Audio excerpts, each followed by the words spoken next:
Alright guys, in this video we're going to be changing the clock spring. It's right inside there, or I guess down in here. But so the first thing, let me show you. When we turn the Jeep on and the radio off, see the airbag lights on. Well, of course. So that's how you know that's a problem. In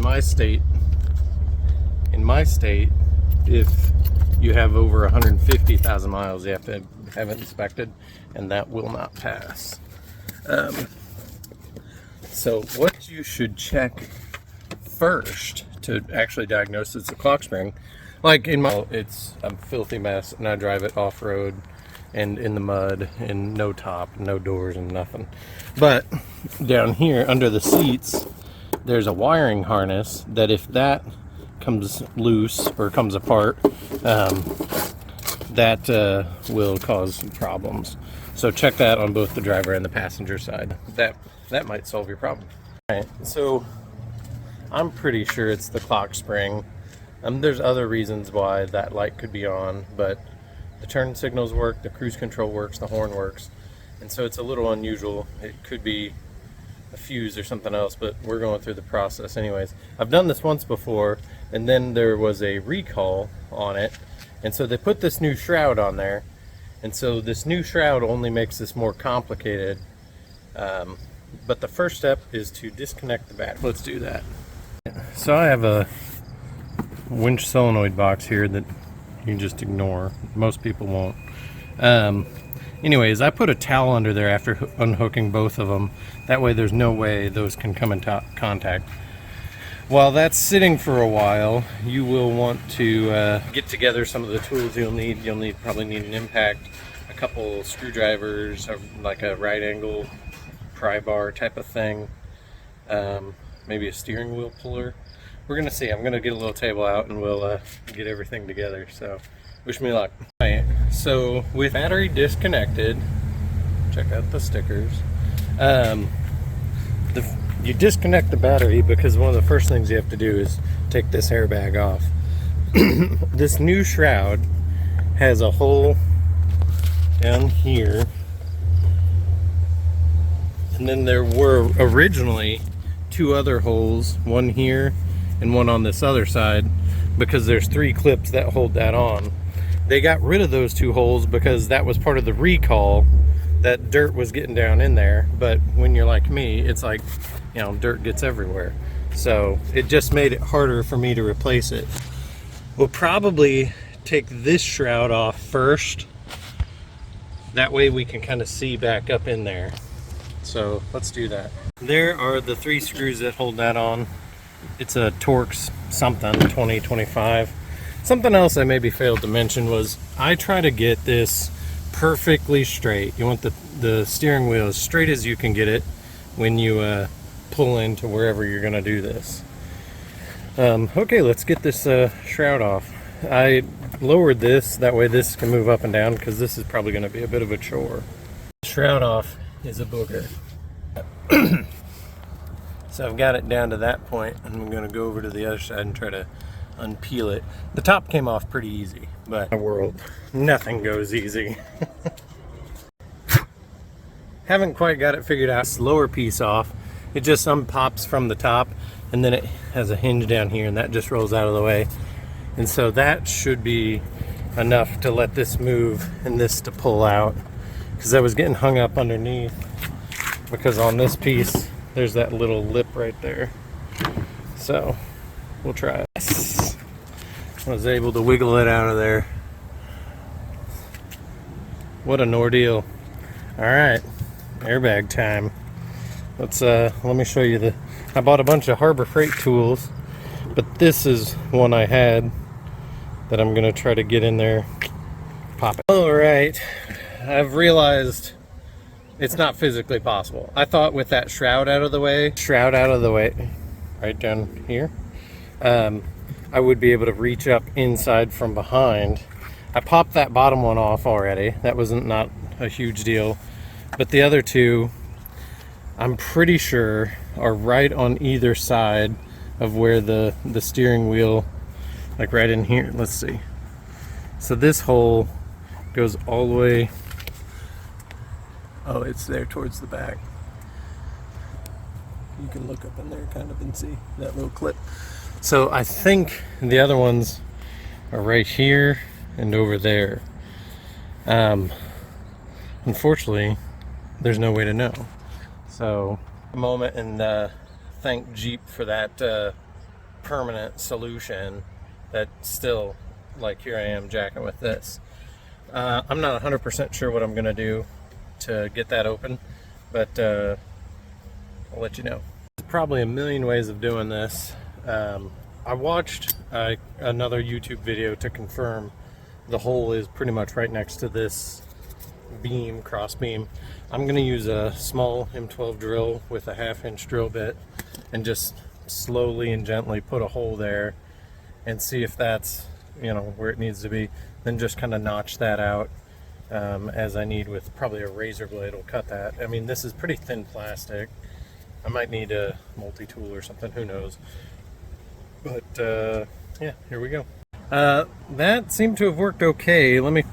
So I drilled the hole, 1/2-inch hole, and then I used a razor blade to notch that out. You did have to kind of get a little heavy-handed with it, which I don't like. I'm gonna probably clean this up with the Dremel once I get this whole thing off. But the 2 of the 3 are popped off. Now I just need to do another one on this side. So ignorant that that's what you have to do. I think, again, the problem before was dirt was getting in there. So those holes are gonna have to be covered in some way. And so I just may use some black duct tape or something like that and fold it over. That way it's easy to access in the future. I don't know why Jeep couldn't have just made like a rubber cover or something, you know, manufactured something that would perfectly fit that. But they didn't. They just said, well, delete the hole and screw them. All right, let me show you kind of this off. But there you can, well, I guess you can kind of see the hole. So you can see where this arm comes across, and I did the hole right there. But I've got, you know, my CB and all this junk in the way. And so it was really hard. But you just gotta go slow. Pow! Right in the kisser. So there, it popped off and kind of fell. That airbag looks rusty. Everything looks dusty and gross. So let's carefully take this apart. Even while doing all that, I have a real healthy respect for this airbag, and you should too, because if it goes off, it's really going to ruin your day. Not only because you got to buy a new airbag, and I have no idea what those cost. Can't imagine they're cheap, but you're also going to get hit in the face at 1,000 miles an hour, or maybe not the face, maybe just the arm or whatever. It's going to hurt. So here's the back. Here's those 3 clips. See, it doesn't bolt on. I told my friend John about it, and he was like, nah, my airbag, there's just 2 bolts that hold on. Not this one. Complicated. I think the newer ones, the 2012 and newer, are bolted. This one has those clips. They suck. Move the steering wheel. 13mm socket and a breaker bar. Last time I did this, I just was able to get the steering wheel off by yanking it. But I did buy a steering wheel puller. But I'm going to first try the yanking method. I think I'm going to get it doing the yanking, but let's see if I can do this with one hand. I'm just trying to rock it, kind of rock it back and forth, and it was making progress. Again, you want it straight up and down. There should be an arrow, so this arrow lines up with the little dot inside there. I don't know if you can see it, but that dot, there's a dot right there, lines up with that triangle. And so you want to try to keep it all straight. I was able to get the steering wheel off without even cracking open the steering wheel puller. I got that steering wheel puller at Harbor Freight for like 15 bucks though, so I was like, if I need it, I have it. It's 15 bucks. Forget about it. Got it off. That's what that looks like. Just unhook all those wiring. All right. With that off, you remove these, here's your stalks. I am kind of cleaning everything up. I washed these pieces. obviously the Jeep is filthy, right? Like, I don't really worry about it. But I figure it's not every day that this is apart, and so it's good to just clean up every little nook and cranny. But mind your electrical stuff, right? Don't get it wet. Super important on your new one, it'll have this little clip in there. That's what keeps it centered. So don't take that clip out until the very end. You do everything else in between. All right, so on this side where I drilled that hole, you can tell I was like a spot on. Perfect. But then over here, because of the, all the junk on the dash, this one was off by a little bit, so I'm probably gonna notch this out so it's lined up right, and I'm gonna clean this all up with the Dremel. That's the plan. Here's the bottom one. That was factory done. All right, so here I can show you. I kind of clean those holes up to make them look a little more uniform. That one, unfortunately, kind of nicked that, and so I moved it over so it's in line. But my new Clockspring came with this foam, and so I'm working a way out that if I can just fill that hole with this foam, in the future I could just, take a piece of needle nose pliers and rip that out of there. I'll cut this off here. I'll probably still run a piece of black duct tape across here, just to kind of help hold it. And then this foam doesn't interfere with this clip, not enough that it's going to stop the airbag from clipping in. It'll just help seal that hole, basically. And if it happens again in the future, I'll just get more foam. This is a Kaizen foam, I believe. It's what they use in like toolboxes and whatnot. So that's my plan. It's a little ghetto, but it's better than the plan the engineers at Jeep came up with. So that is approximately what it looks like. I know it's not great, but that should help hold that little bit of plastic in there. I mean, it's not perfect, right? But when the wheel's in place, you're not really gonna see it. And realistically, I'm more about function than fashion. And so this should work, knock on wood, right? All right, got it back in place. Again, that clip is still there. You feed that through. I haven't hooked up this wiring. I've got this nut loose, but then you get your, what's it called out? Not your breaker bar. What do you call this thing? Torque wrench. You get your torque wrench out, and this has to be spec'd to 45 foot-pounds, I believe. That's what another video said, so that's what I'm gonna do. And that seems like plenty of torque. There will be a little bit of gap between the spline that sticks out, the little piece, and the steering wheel. There's a little bit of a gap there, so the steering wheel doesn't have to be all the way in, just so you know. Alright, so I put the shroud back on with the airbag off. This clip is still in place, bear in mind. These just pop back in, it wasn't a big deal. But here you can see where those little, what's it called? Those little foam pieces are. So as I'm driving, you can't even see it. But if you look down, you can. So we'll worst case scenario, they fall out after the tape becomes unsticky, and there's the holes there just like it was originally designed. But yeah, it is what it is. Install the airbag. The black goes to the black, yellow goes to the yellow. Pretty simple. And then you just push it on. Again, the battery is disconnected for all of this, so you don't blow yourself in the face. All right, put back together. I'm gonna go hook up the battery, and hopefully it doesn't explode. Wouldn't be working on the Jeep if everything went right, but the battery bolt is stripped, so it won't tighten, unfortunately. So we'll get it hooked up and go get another bolt, I guess. All right, I was able to get that side hooked up enough. I'm gonna pull the towel out now. When I put this on here, it's gonna honk, or it should honk, and hopefully it doesn't blow up. Then I'll go get that replacement bolt. Oh, it didn't honk, but it sparked.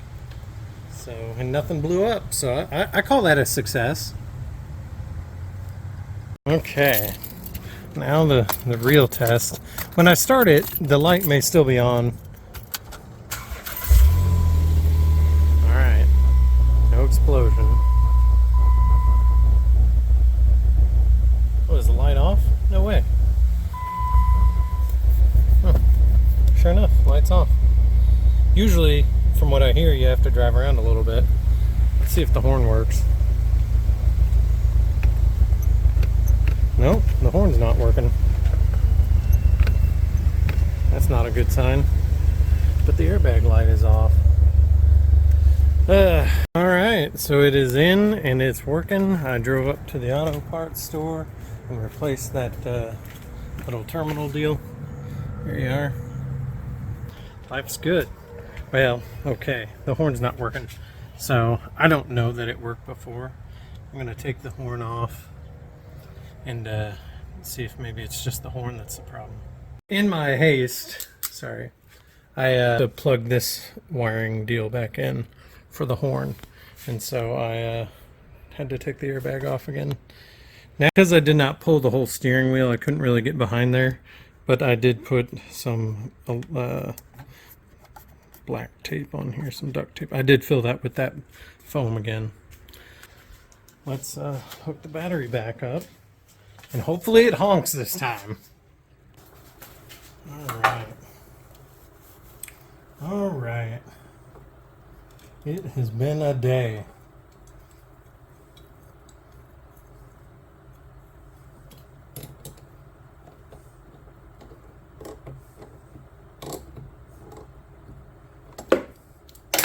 Okay. Pull our towel out. Moment of truth. Yes. It honked that time. Good news.